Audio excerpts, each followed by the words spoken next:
بھی افضل و اعلیٰ ہوتا ہے، اس کے عقائد عین قرآن و سنت کے مطابق ہوتے ہیں اور اعمال میں بھی انتہائی بلند مقام پر فائز ہوتا ہے۔ عملی اعتبار سے اس کی زندگی کو جب جھانک کے دیکھا جائے تو اس کی زندگی میں تقوی کی جھلک نظر آئے۔ دوسری آیت کریمہ جس میں ولایت کا معیار بیان کیا گیا وہ بڑی توجہ سے سماعت فرمائیں۔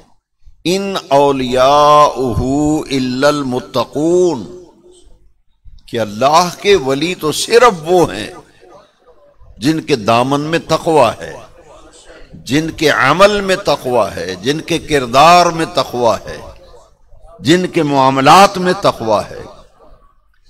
تقوی ایک بنیادی بات ہے جو قرآن میں معیار ولایت بیان کیا گیا، وہ تقوی ہے۔ یہاں میں ایک بات عرض کرنا چاہتا ہوں کہ پاکستان کی ایک جماعت ہے، سیاسی جماعت، جماعت اسلامی، وہ مذہبی ٹائٹل بھی استعمال کرتے ہیں۔ اس جماعت کے دو بڑے اسکالر ہیں ان کے نزدیک، مولانا اسد گیلانی اور گلزار احمد مظاہری۔ ان دونوں نے مل کر ایک کتاب لکھی ہے جس کا نام ہے بزرگان دین، جس کتاب کا نام ہے بزرگان دین۔ انہوں نے اس کتاب کے اندر لکھا ہے الفضل ما شہدت بہ الاعداء۔ یہ حوالہ، یہ ریفرنس اس لیے میں کوڈ کر رہا ہوں کہ انہوں نے اپنی کتاب میں یہ لکھا ہے، چونکہ بات ہو رہی ہے معیار ولایت کی، بات تو وہ ہے جو غیر بھی مانے۔ انہوں نے اپنی کتاب میں لکھا ہے کہ شیخ عبد القادر جیلانی اس پائے کے بزرگ تھے، چونکہ کتاب کا نام ہے بزرگان دین، کہ شیخ عبد القادر جیلانی اس پائے کے بزرگ تھے کہ انہوں نے 40 برس عشاء کے وضو سے فجر کی نماز پڑھی۔ اس پائے کے متقی تھے، یہ لفظ ہیں، یہ ورڈز ہیں، ماں اس پائے کے متقی تھے، کیونکہ تقوی معیار ولایت ہے۔ تو وہ لکھتے ہیں کہ شیخ عبد القادر جیلانی اس پائے کے متقی تھے کہ 40 برس انہوں نے عشاء کے وضو سے فجر کی نماز پڑھی۔ بعض لوگ جو علمی اعتبار سے اور اعتقادی اعتبار سے کمزور ہوتے ہیں وہ یہ پروپیگنڈا بھی کرتے ہیں، سوچتے بھی ہیں، کہتے بھی ہیں کہ یہ جی کیسے ممکن ہے کہ 40 برس عشاء کے وضو سے فجر کی نماز پڑھی ہو غوث العظم رضی اللہ تعالیٰ عنہ کے حوالے سے۔ تو میں دلیل قرآن سے لانا چاہتا ہوں تاکہ اس بات کو جو لوگوں نے لکھا اور ہمارے اسلاف نے بھی لکھا کہ شیخ عبد القادر جیلانی غوث العظم رضی اللہ تعالی عنہ اس پائے کی شخصیت و ہستی تھے، اتنے عبادت گزار اور صاحب تقوی تھے کہ 40 برس عشاء کے وضو سے فجر کی نماز پڑھی۔ اگر کسی کو تعجب ہے، حیرانگی ہے یا تشکیک ہے، شکوک و شبہات کا شکار ہے، تو شکوک و شبہات کو دور کرنے کے لیے ہمارے پاس کتاب اللہ قرآن مجید موجود ہے۔ اس عمل کو اگر قرآن کی روشنی میں سمجھیں یا قرآن کی کسوٹی پہ لگا کے دیکھیں تو شیخ عبد القادر جیلانی اس معیار پہ 100% پورا اترتے ہوئے نظر آتے ہیں۔ ابھی آپ آیت سنیں، آپ کا دل گواہی دے گا کہ جس بزرگ نے بھی اپنی کتاب میں غوث العظم کی سیرت اور مناقب اور فضائل کے حوالے سے لکھا ہے وہ انہوں نے 100% صحیح لکھا ہے، اور یہ حقیقت ہے۔ سنیے قرآن مجید کی آیت، معیار ولایت پر قرآن مجید کی بہت سی آیات ہیں۔ دوران گفتگو مضمون سے متعلق جیسے جیسے آیات آتی گئی میں پڑھتا ہوں، ان کی راتیں بسر ہوتی ہیں لربہم، اپنے رب کے لیے۔ آیت ایک ہے لیکن اس میں نقطے دو بیان کیے گئے ہیں۔ جس ہستی کے یاد کے لیے اور ذکر کے لیے ان کو خراج تحسین پیش کرنے کے لیے بڑی 11ویں شریف کی تقریب میں حاضر ہیں، تو یہ بھی تو دیکھیے کہ ان ہستیوں کو جو مقام اور مرتبہ رب ذوالجلال نے عطا کیا، قرآن مجید میں جا بجا اس کے تذکرے موجود ہیں۔ ان میں سے ایک اور آیت الذین یبیتون لربہم، پہلا نقطہ یہ ہے کہ ان کی راتیں بسر ہوتی ہیں کس کے لیے؟ اپنے۔ یہ 40 سال والا جو مسئلہ کہ عشاء کے وضو سے فجر کی نماز پڑھی، اس کا جواب قرآن دے رہا ہے کہ اللہ کے یہ بندے ایسے ہیں جن کی راتیں بسر ہوتی ہیں لربہم، اپنے رب کے لیے۔ کوئی رات کسی کے لیے بسر کرتا ہے، کوئی کسی کے لیے رات بسر کرتا ہے۔ بے نیاز رب قرآن میں فرماتا ہے اولیاء اللہ وہ ہیں، اللہ والے وہ ہیں جن کی راتیں بسر ہوتی ہیں اپنے رب کے لیے، اپنے رب کے لیے۔ پوچھا بے نیاز رب تیرے لیے راتیں گزارتے ہیں، بسر کرتے ہیں، اور کرتے کیا ہیں؟ تیرے لیے رات گزارتے ہیں تو رات کو یہ کرتے کیا ہیں؟ فرمایا سجدم وقیاما الذین یبیتون لربہم سجدم وقیاما۔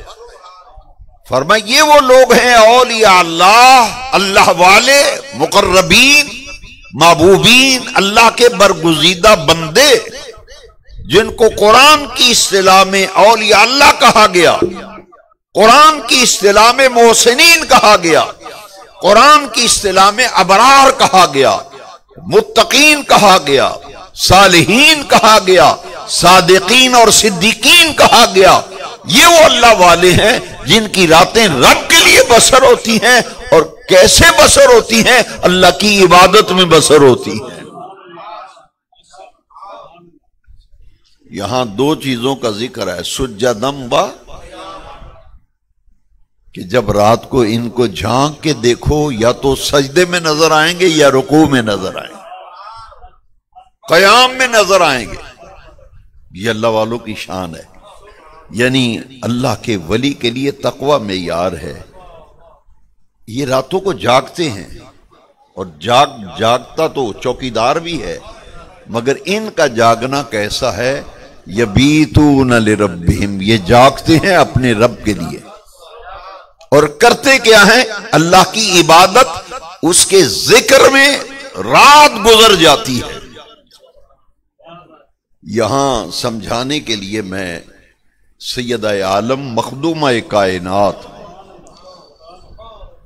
حضرت سیدہ فاطمہ الزہراء رضی اللہ تعالیٰ عنہا و سلام اللہ علیہا، آپ کی ذرا کیفیت سنیے۔ روایات میں آتا ہے کہ آپ اللہ کی عبادت کر رہی تھی، ایک رات ایسی بھی آئی کہ یہ سجدے کی حالت میں تھی، ادھر مسجد نبوی شریف میں حضرت بلال نے اذان کہہ دی۔ جب اذان ہوئی اس وقت یہ سجدے کی کیفیت میں تھی، اپنی نماز مکمل کر کے جب سلام پھیرا تو سلام پھیرنے کے بعد ایک سرد آہ بھر کے مخدومہ کائنات نے فرمایا باری تعالی تیری راتیں اتنی چھوٹی ہیں کہ تیرے محبوب کی بیٹی نے جی بھر کے تجھے سجدہ بھی نہیں کیا، میں نے تو جی بھر کے سجدہ بھی نہیں کیا، تیری رات ختم ہو گئی۔ معلوم یہ ہوا کہ اللہ کے ولی کے لیے شب زندہ دار ہونا ضروری ہے، شب زندہ دار ہونا معیار ولایت پہ پرکھنا پڑے گا، ورنہ وہ دعوے میں جھوٹا ہوگا، جو اسے مانے گا وہ بھی غلط راستے پہ، وہ بہک گیا ہے۔ قرآن نے جو معیار دیا ہے وہ تو تقوی ہے، تقوی تو اس کی زندگی میں دکھائی نہ دے، چہرے سے لے کر اس کے عمل تک ہم قرآن و حدیث کی کسوٹی پہ پرکھ کے دیکھیں گے۔ ایک آیت میں اور عرض کروں گا، حضرت سلطان باہو رحمۃ اللہ علیہ نے، سلطان العارفین علیہ رحمت و رضوان نے اپنی کتاب محق الفقراء کے اندر ولایت کی 24 کیٹیگریز لکھی ہیں۔ جس طرح تمام نبی آپس میں برابر نہیں، تمام رسول آپس میں برابر، اسی طرح اللہ کی عزت کی قسم ہے تمام ولی بھی مرتبے میں برابر۔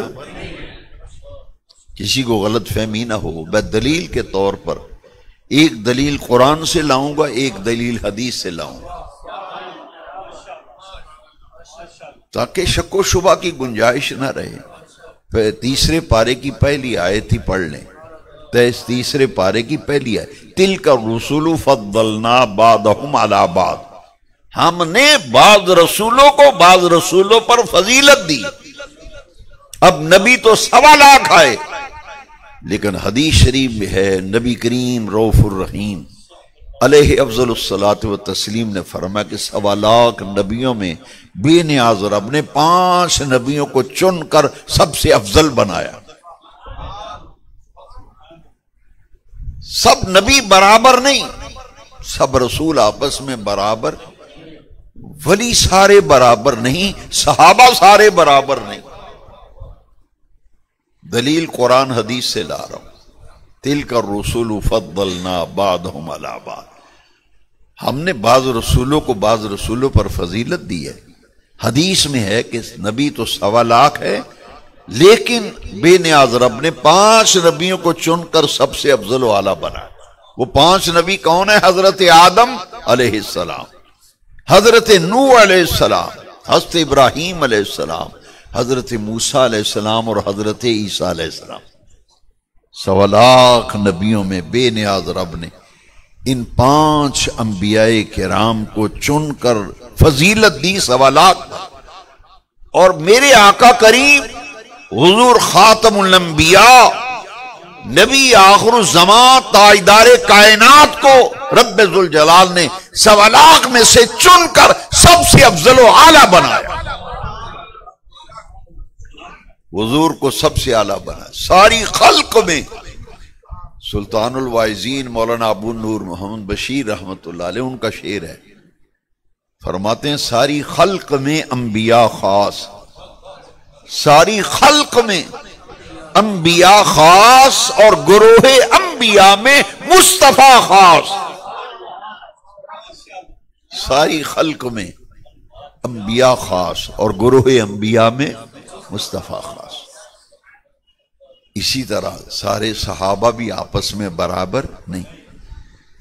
میں ایک جگہ گیا، وہاں شعر لکھا ہوا تھا، ہم مرتبہ ہیں یاران نبی، ہم مرتبہ ہیں کچھ فرق نہیں ان چاروں میں۔ میں نے کہا جس نے لکھا ہے، لکھا اس بیچارے نے عقیدت سے ہے، اس کی نیت پہ مجھے شک نہیں، لیکن بات صحیح نہیں۔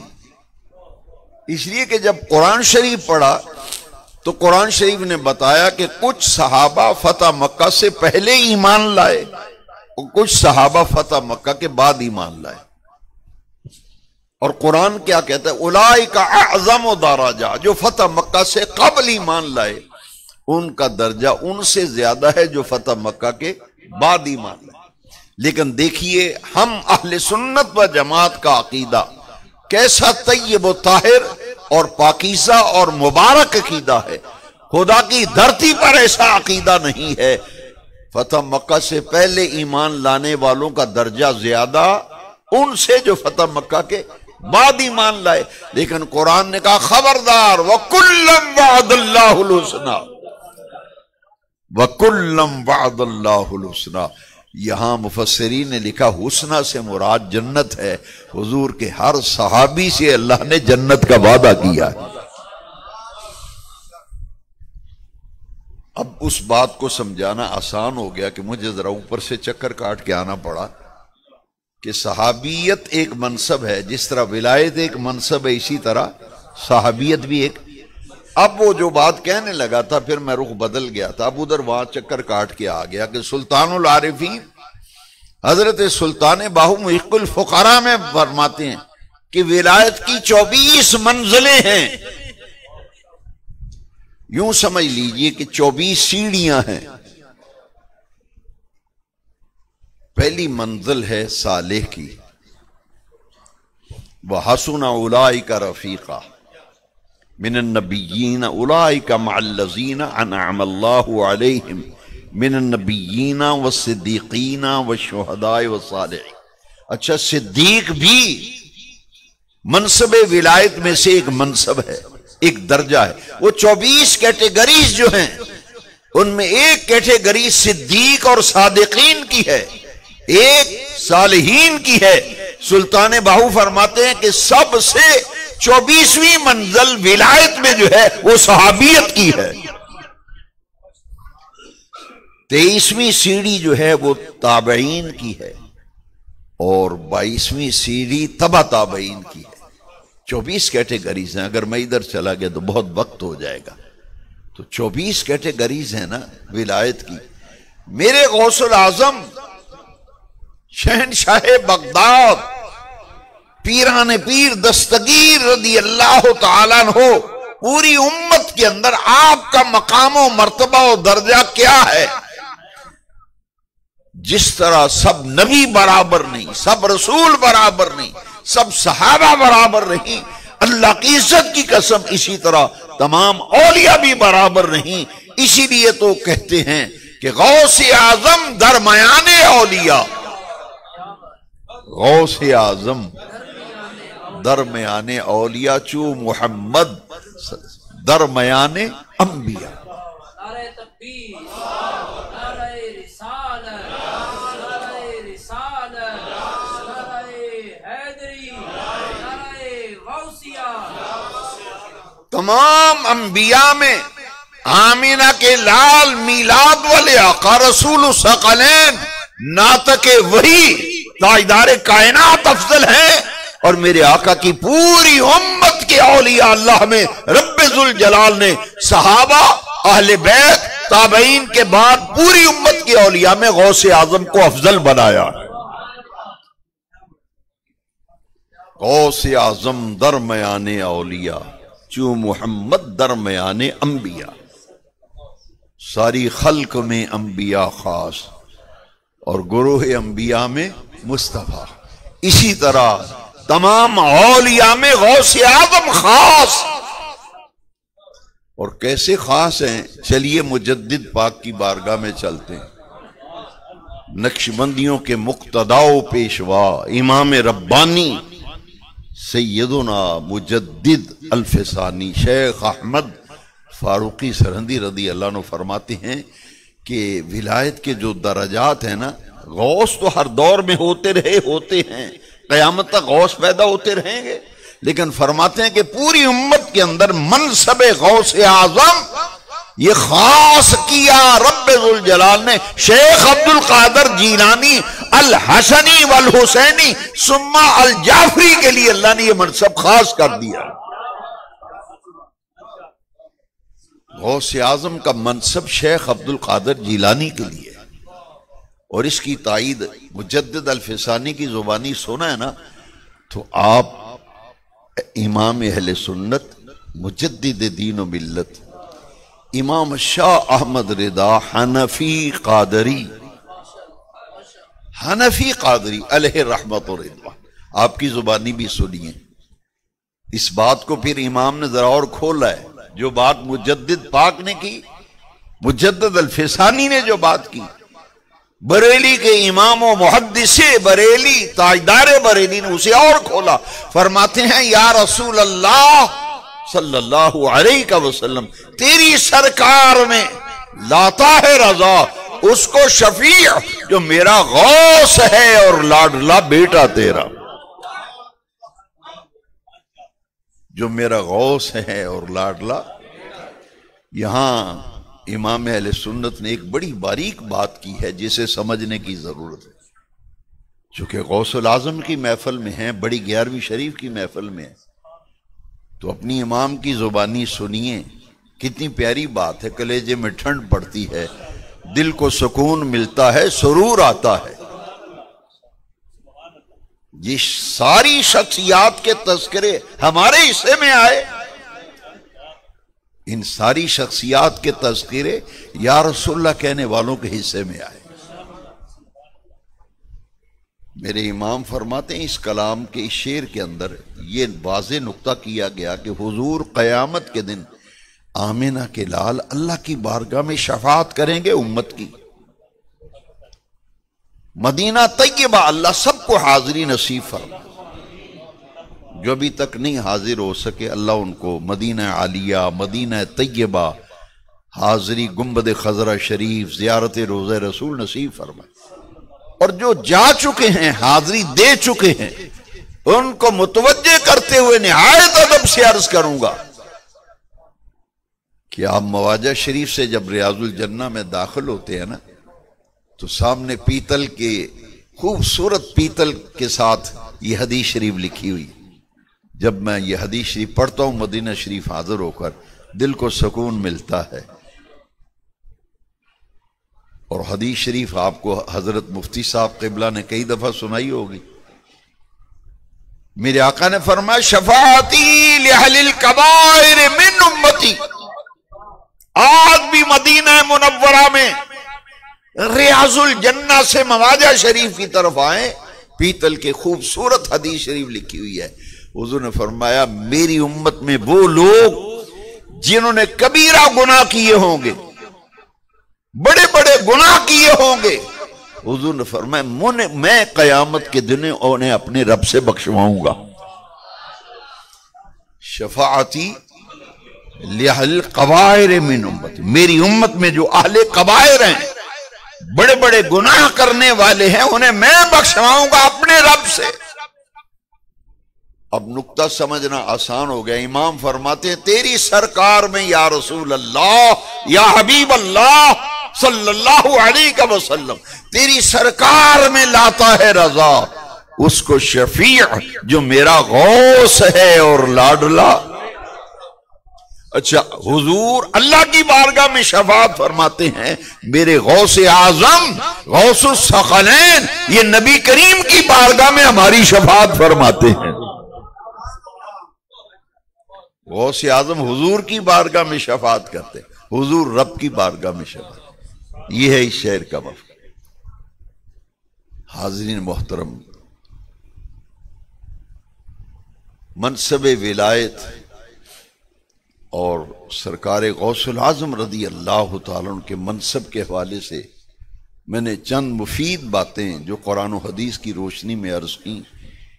اسے میں مزید واضح کرنا چاہتا ہوں کہ ولایت کے درجات میں سے اونچا درجہ کس کا ہے؟ صحابی رسول کا. صحابیت ولایت کے درجات میں سے 24ویں منزل ہے. اس سے اوپر کوئی منزل نہیں، اس سے آگے نبوت ہے. صحابیت آخری منزل ہے ولایت کی. اب جب ولی کی نشانی قرآن سے سمجھ چکے نا، آئیے جو اعلیٰ درجے کے اصحاب رسول وَكُلًّا وَعَدَ اللَّهُ الْحُسْنَى، جن سے عرش والے رب نے جنت کا وعدہ کیا اور جن سے اللہ راضی ہوا ہے. سورہ توبہ کی آیت نمبر 100 ذرا پڑھ کے دیکھیں. وَالسَّابِقُونَ الْأَوَّلُونَ مِنَ الْمُهَاجِرِينَ وَالْأَنصَارِ وَالَّذِينَ اتَّبَعُوهُم بِإِحْسَانٍ رَضِيَ اللَّهُ عَنْهُمْ وَرَضُوا عَنْهُ وَأَعَدَّ لَهُمْ جَنَّاتٍ تَجْرِي تَحْتَهَا الْأَنْهَارُ خالدین فیہا ابدا. صحابہ سے اللہ راضی ہو گیا اور پھر مقام کیا ملا؟ سبحان اللہ. حضور نے فرمایا من رعانی، جس شخص نے ایمان کی حالت میں مجھے دیکھا اور اسی ایمان کی حالت میں دنیا سے رخصت ہوا، اور ایک وہ شخص جس نے مجھے تو ڈائریکٹ بلا واسطہ براہ راست میری زیارت و دیدار تو نہیں کیا، لیکن میرے کسی دیکھنے والے کو دیکھا، میرے کسی صحابی کو دیکھا. فرمایا ان دونوں پر دوزخ کی آگ حرام ہے. ان دونوں پہ دوزخ کی آگ حرام ہے. اب اندازہ لگائیے، ایک ہے صحابی اور جس نے حضور کی زیارت تو نہیں کی، ظاہری حیات طیبہ کا زمانہ ہی نہیں پایا، صحبت ہی نہیں پائی، لیکن حضور کے صحابی کی زیارت کی ہے. اسے کہتے ہیں تابعی. تابعی بھی ولایت کی ایک منزل ہے اور صحابی بھی ولایت کی ایک منزل ہے۔ اب حضور فرماتے ہیں جس نے مجھے دیکھا اور ایک وہ جس نے مجھے تو نہیں دیکھا، ایمان کی حالت میں میرے دیکھنے والے کو دیکھا، دونوں پر آتش دوزخ حرام۔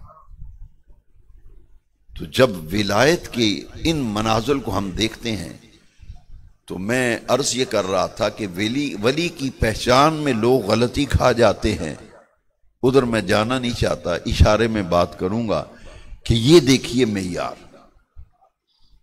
صحابیت ولایت کی ایک منزل ہے نا۔ تو آئیے 26ویں پارے سورہ فتح کے آخری رکوع کی آیت میں منصب صحابیت پر فائز لوگوں کی عزت و عظمت و مقام و مرتبے کو سورہ فتح 26ویں پارے کی آیت کی روشنی میں اور آپ سمجھنے کی کوشش کرتے ہیں۔ وہاں رب ذوالجلال نے جب صحابہ کے مقام و مرتبے کو بیان فرمایا نا، فرمایا سیماہم فی وجوہہم من اثر السجود، سیماہم فی وجوہہم من اثر السجود، اور فرمایا تراہم رکعا سجدا۔ اس آیت میں سے میں دو چیزیں لے رہا ہوں ورنہ بہت وقت ہو جائے گا۔ ایک یہ تراہم کہ محبوب جب بھی آپ کی نگاہوں میں صحابہ آئیں گے، آپ اپنے صحابیوں کو جب دیکھیں گے، تراہم جب آپ دیکھیں گے، رکعن سجدہ آپ کے صحابہ یا رکوع میں نظر آئیں گے یا سجدے میں نظر آئیں گے، یا رکوع میں نظر آئیں گے یا یعنی عبادت گزار۔ وہاں فرمایا الذین یبیتون لربہم سجدا وقیاما، معلوم یہ ہوا کہ معیار ولایت میں سے تہجد گزار ہونا، شب زندہ دار ہونا اور شب بیداریاں کرنا یہ اولیاء اللہ کا خاصہ ہے، جس کو بے نیاز رب نے قرآن میں بیان کیا۔ اور پھر ایک نشانی قرآن نے بیان کی، آپ نے ادھر توجہ نہیں دی، میں دوبارہ مجھے پڑھنا پڑے گا۔ یہ قرآن کی آیت پہ تھوڑی سی توجہ آپ کی چاہتا ہوں، آیت قرآن کی، اپنی طرف نہیں، قرآن کی آیت کی طرف۔ مجھے واہ واہ یا نعرے لگوانے کی تو عادت نہیں، لیکن تقریر کرتے ہوئے بال سفید ہو گئے، ہم بھی سمجھتے ہیں کہ مجمع سمجھ رہا ہے، نہیں سمجھتے، یہ بات ہم سمجھے نہیں، آپ کے سر کے اوپر سے گزر گئی، اس لیے میں دوبارہ پڑھتا ہوں۔ 26واں پارہ سورہ فتح کی آخری رکوع کی آیت ہے، سیماہم فی وجوہہم من اثر السجود۔ محبوب یہ جو آپ کے صحابہ ہیں نا، جب ان کے چہروں پہ نظر پڑے تو سجدوں کا اثر ان کے چہروں پہ نظر آتا ہے، سجدوں کا اثر ان کے، یا دوسرے لفظوں میں حضرت کی اجازت سے سجدوں کا نور ان کے چہروں پہ نظر آتا ہے۔ اب جہاں میں آپ کو لانا چاہتا ہوں الحمدللہ آپ پہنچ گئے، مجھے ذرا بات کو دوبارہ دہرانا ہی پڑا، اتنی ہی بات ہے نا، لیکن آپ وہاں پہنچ گئے جہاں میں پہنچانا چاہتا ہوں۔ قرآن کہتا ہے کہ صحابہ جو ولایت کی ایک منزل ہے، صحابی ولایت کی ایک منزل ہے، ان کے چہروں پر کیا ہے؟ عبادت کا نور، ان کے چہرے چمکتے ہیں، شگفتہ اور شاداب ہوتے ہیں۔ سیماہم بھی، آئیے ذرا، یہ تو صحابیت کا مقام ہے نا جو قرآن میں بیان کیا گیا، اور یہ ولایت کی ایک منزل ہے، لیکن میں ڈائریکٹ آپ کو حدیث شریف سے یہی بات حدیث سے بیان کروں گا۔ صحابہ کرام نے حضور سے پوچھا کہ یا رسول اللہ صلی اللہ علیہ وسلم، یہ جو قرآن کی آیت ہے الا ان اولیاء اللہ لا خوف علیہم ولا هم يحزنون، کہ اللہ کے ولی وہ ہیں جن کی زندگی میں خوف کوئی نہیں، قیامت کے دن غم کوئی نہیں ہوگا، الذین آمنوا وکانوا یتقون، اور یہ ایمان لانے کے بعد تقوی اختیار کرتے ہیں، پرہیزگاری اختیار کرتے ہیں۔ صحابہ نے پوچھا حضور ان کی کوئی نشانی بتا دے، ولیوں کی کوئی، ان کی کوئی پہچان، ان کی کوئی علامت۔ تو سرکار نے جو علامت بیان کی ہے نا، اس کو پھر اس سیماہم فی وجوہہم من اثر السجود، اس آیت اور دونوں حدیث کو دونوں کو جب ملا کر صحابہ کرام اور حضور کی امت کے اولیاء اللہ کے منصب و مقام کو قرآن و حدیث کی روشنی میں جب سمجھیں گے تو کلیجے میں ٹھنڈ بھی پڑے گی اور حقیقت تک رسائی بھی ہو جائے گی۔ ہم ہر کسی کو نہیں مانتے، 20 تسبیحاں گلے میں ڈال کے آ جائے، لمبے چوڑے پہن کے آ جائے، 6 گز کی پگ باندھ کے آ جائے، ہم ولی نہیں مانتے۔ ہم معیار دیکھتے ہیں، چہرے کو دیکھتے ہیں، چہرہ کیا کہتا ہے۔ چہرہ دیکھا تو پروٹے بھی منڈے ہوئے، داڑھی بھی منڈی ہوئی، مونچھوں پہ بھی وسرا، ہم تو اس معیار پہ پرکھ کے دیکھتے ہیں۔ اور جب اس کے جسم کو دیکھا ایسے لگا 6 مہینے سے نہایا نہیں، کہتے ہیں یہ فقیر آدمی ہے، یہ فقیر آدمی ہے۔ اور پھر جب کسی عالم دین کو یہ لوگ دیکھتے ہیں نا، اور ہمارے جہلا جو ہیں وہ کہتے ہیں نہیں یہ نماز تو اگے لنگن ہے، نماز سے انہیں کہے نا بھئی آئیں مسجد میں چلے نماز پڑھیں، تو پتہ ہے کیا کہتے ہیں؟ کہتے ہیں ہمارے بابا صاحب جو ہے یہ دل کی نماز پڑھتے ہیں۔ بابا صاحب، میں نے کہا کھانا تو دل میں نہیں کھاتے، کھانا بھی دل میں کھاتے ہیں۔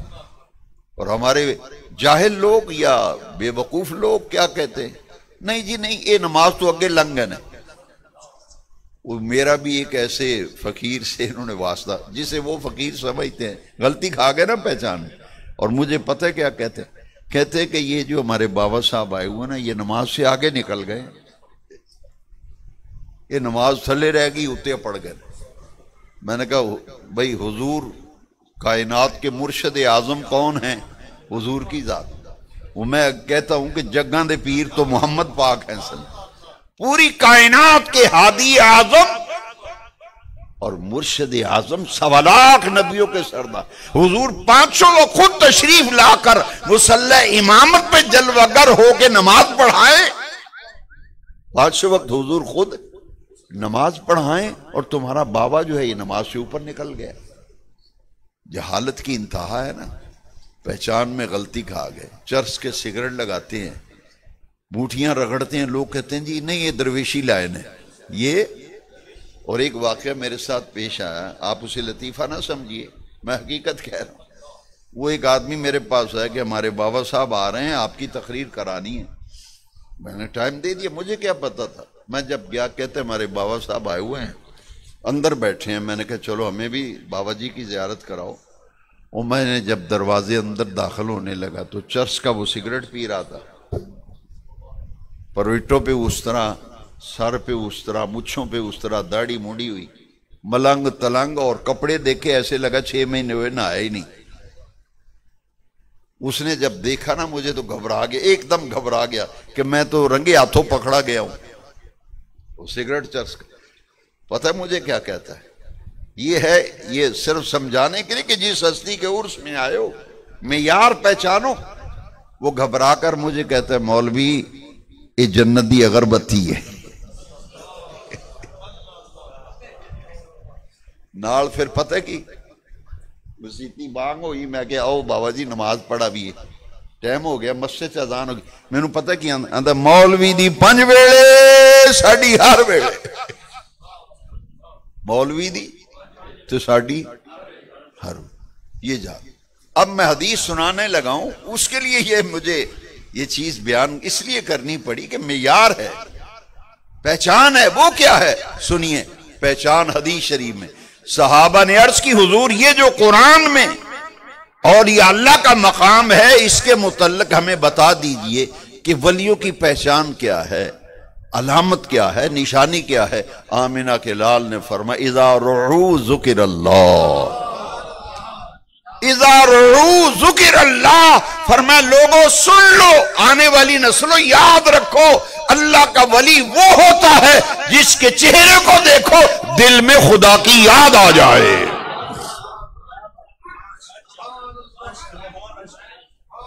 جسے دیکھو دل میں خدا کی۔ پھر کہتے جی نہیں مولوی دی لین ہو رہے تھے، فقیر دی لین ہو رہے۔ سلطان بہو صاحب نے تو ماشاءاللہ کمال کر فرماتے ہیں باجوں علم جو کرے فقیری کافر مرے دیوانہ۔ محدث اعظم علیہ رحمہ کی ایک بات مجھے یاد آ گئی، نبراس المحدثین، آپ کے پاس ایک مولانا آئے دوسرے مسلک کے داخلے کے لیے، تو آپ نے فرمایا مولانا یہ بتائیے کہ ایمان افضل ہے یا علم افضل ہے؟ ایمان افضل ہے یا اس علم کو کیا کرنا جس علم کی وجہ سے ایمان چلا جائے؟ کچھ سمجھ آئیے؟ اور غوث العظم اتنا بڑا مقام اور مرتبہ، میں ایک دن سوچ رہا تھا کہ پوری امت کے اندر ایک غوث اعظم شیخ عبد القادر جیلانی، باپ کا نام ابو صالح، والدہ کا نام ام الخیر، ابو صالح کا معنی نیکیوں کا باپ، ام الخیر کا معنی نیکیوں کا ماں۔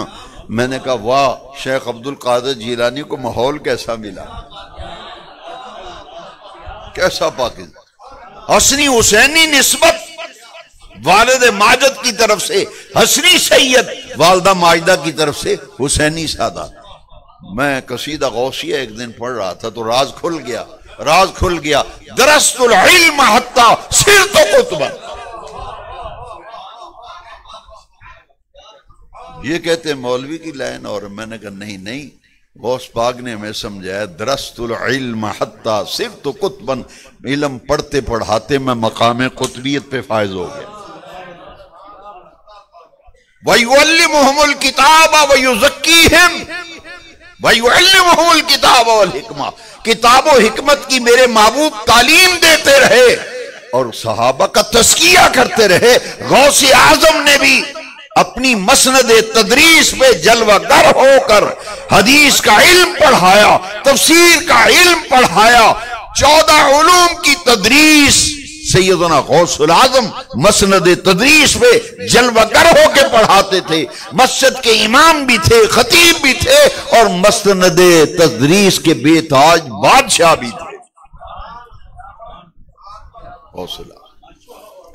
اور آج آپ نے عرس کی محفل سجائی ہے، اللہ آپ کی یہ محفل قبول فرمائے۔ وقت بہت کم ہے، اور اس میں ایک چیز بڑی پیاری آپ کو میرا دل چاہتا ہے کہ جس محبت سے آپ آئے ہیں نا، آپ کو میں ایک بہت پیاری بات سنا دوں جو شاہ ولی اللہ محدث دہلوی نے لکھی، امام المحدثین شاہ ولی اللہ محدث دہلوی نے اپنی کتاب کلمات طیبات صفحہ 80 پر لکھا ہے۔ شاہ ولی اللہ فرماتے ہیں میرے والد ماجد شاہ عبد الرحیم نے اپنی ایک کتاب میں لکھا، اور وہاں سے شاہ ولی اللہ صاحب نے نقل کیا کہ صاحب تفسیر مظہری قاضی ثناء اللہ پانی پتی رحمت اللہ علیہ کے مرشد تھے مرزا مظہر جانے جانا۔ یہ صاحب تفسیر مظہری کے مرشد ہیں شیخ کامل، اور اپنے پیر اور مرشد کے نام پہ قرآن کی جو تفسیر لکھی اسے اپنے اس پیر کے نام سے منسوب کیا، تفسیر مظہری۔ مرزا مظہر جانے جانا نے خواب دیکھا، ایک محفل لگی ہوئی ہے، نورانیت ہے محفل میں، پرکیف سماں ہے خواب میں، اور ایک چبوترا بنا ہوا ہے جسے ہم اسٹیج کہتے ہیں نا، چبوترا فارسی میں ہے کلمات طیبہ، چبوترا ہے، اس کے ایک کونے پہ شیخ شاہ بہاؤدین شاہ نقشبند بخاری ہے، اور دوسرے کونے پہ حضرت جنید بغدادی بیٹھے ہیں۔ بڑا نورانی ماحول ہے، یوں لگتا ہے کہ کسی کی آمد کا انتظار ہے، کس کی آمد کا انتظار ہے کہ اچانک ایک صاحب اسٹیج پہ اس چبوترے پہ کھڑے ہوتے ہیں، کہتے ہیں حضرات تھوڑی دیر کے بعد اس محفل میں مولا علی تشریف لا رہے ہیں۔ مرزا مظہر جانے جانا علیہ رحمہ دہلوی علیہ رحمہ فرماتے میں نے خواب میں دیکھا کہ ایک کونے سے مولا علی تشریف لائے ہیں، ساتھ ایک نحیف الجسم آدمی کمزور سا، اس کو مولا علی نے اپنی آغوش میں لیا ہوا ہے، اور پورا مجمع کھڑا ہو گیا، پورا کیف ایسے جیسے نور کا سما ہے، رحمت کی برسات ہو رہی ہے۔ ادھر شیخ بہاؤدین شاہ نقشبند بخاری، ادھر جنید بغدادی، درمیان میں مولا علی آ کے بیٹھ گئے، ساتھ وہ کمزور جسم والے بزرگ بیٹھ گئے۔ تو مرزا مظہر جانے جانا فرماتے ہیں میں نے ہمت کر کے مولا علی سے پوچھا کہ حضور خیر ہے، یہ کس چیز کی محفل ہے، آپ یہاں کیسے تشریف لائے؟ جیسے جامع مسجد گلزار مدینہ میں محفل ہو رہی ہے نا، بعض موٹر سائیکلیں کھڑی ہوں تو گزرنے والے آدمی پوچھے تھے کی ہو رہا ہے، وہ کہن کہ جی وڈی 11ویں شریف ہے، غوث پاک دا عرس ہو رہا ہے۔ پوچھا حضور یہ خیر ہے، آپ تشریف لائے ہیں، یہ کس چیز کی محفل ہے؟ آپ نے فرمایا امروز عرس غوث الثقلین۔ مولا علی نے فرمایا آج غوث الثقلین کا عرس ہے، میں ان کے عرس کی محفل میں آیا ہوں۔ نعرہ تکبیر، نعرہ رسالت، نعرہ امروز حیدری، نعرہ غوثیہ۔ امروز عرس غوث الثقلین، آج غوث العظم کا عرس ہے، میں عرس کی محفل میں آیا۔ اور پوچھا حضور ایک کون ہے نال بیٹھا، یہ نحیف جسم والا بوریا نشین؟ فرمایا یہ حضرت اویس قرنی ہیں،